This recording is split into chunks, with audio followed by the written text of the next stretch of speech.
Hey, what's going on, everybody? Zodiac here. And today I might sound a little bit under the weather. That's because I am. I have strep and a fever. So yeah, anyways, I don't really care. I feel good enough to make this. So as you can tell by the title, this is a video about Mcjuggernuggets and his situation and why he needs to just chill out. Okay, so I guess let's get started. I don't feel like doing any editing, so no title cards or anything like that. So anyways, what he's doing is he had until January 15th to move out of his parents' house, and he signed a contract saying that he promises that he'd move out by January 15th. So since his dad wouldn't have it and let him stay, he decided to bring up a couple houses that he was looking at, but he decided to bring in Kid Behind the Camera with him. That way he could try to get Kid Behind the Camera, whose name is Michael, to try and side with him, to try and side with Mcjuggernuggets. Michael was clearly nervous in the video. You could tell that he didn't want to be there. He was very uncomfortable. He would just rather be at home with his wife, or I mean with his girlfriend Bridget, playing games and stuff, you know what I'm saying?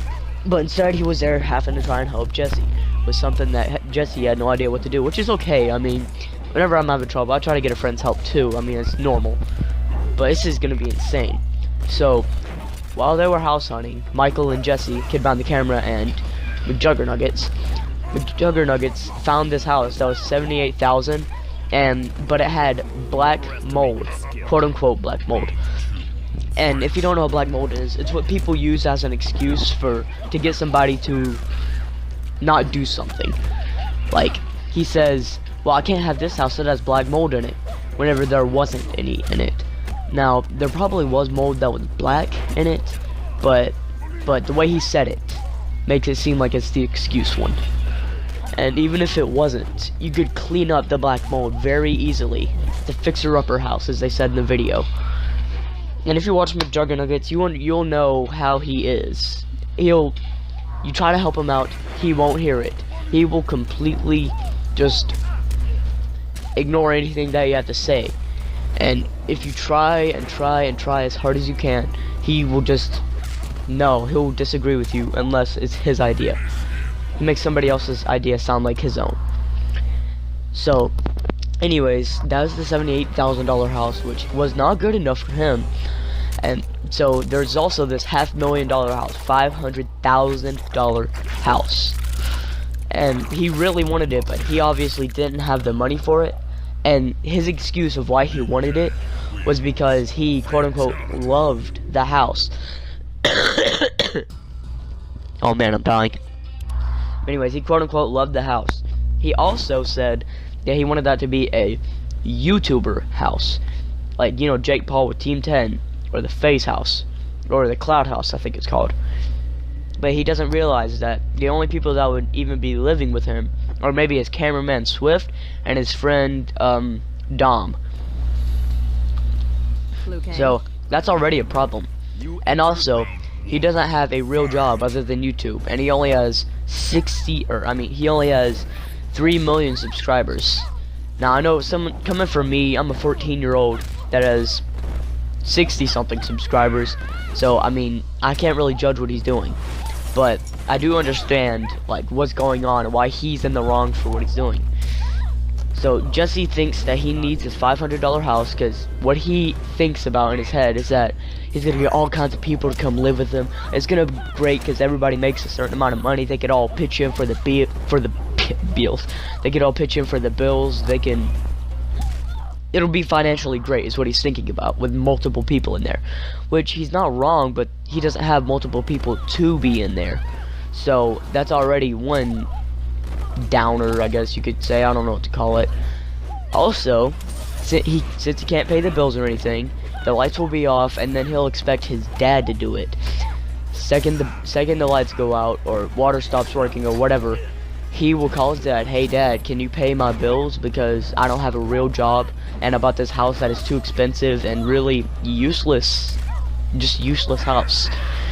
And so Kid Behind the Camera, during all this, he's trying to stay silent because he knows that Jesse's dad, Mcjuggernuggets' dad, could be pretty vicious sometimes, but whenever you think about it, he's not really.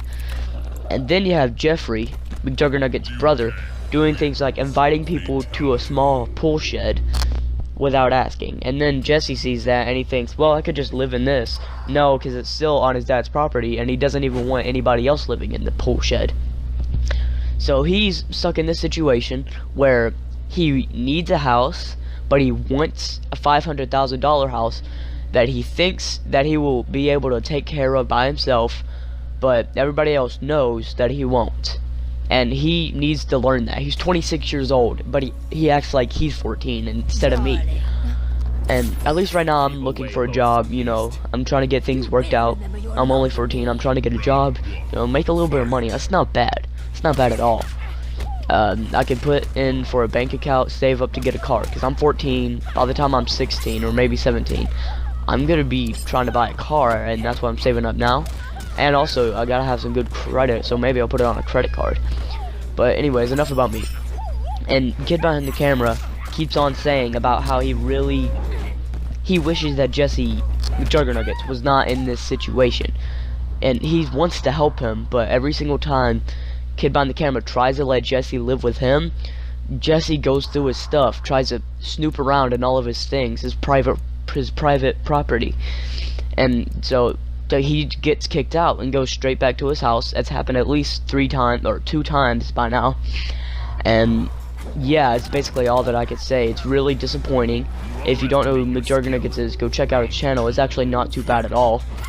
He has before all this depressing crap started happening to him, he had this series called MVE, My Virtual Escape. It's really good. I really recommend that you go and check it out.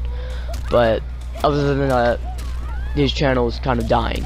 Only 3 million subscribers. Pretty sure it's declining because of all these things happening. And yeah, so I mean that's the video. That's all I had to say about him. Hope you really enjoyed it, even though it was boring and me just speaking an opinion. So yeah, like, subscribe, comment, dislike. I don't care what you do. Goodbye. Bye.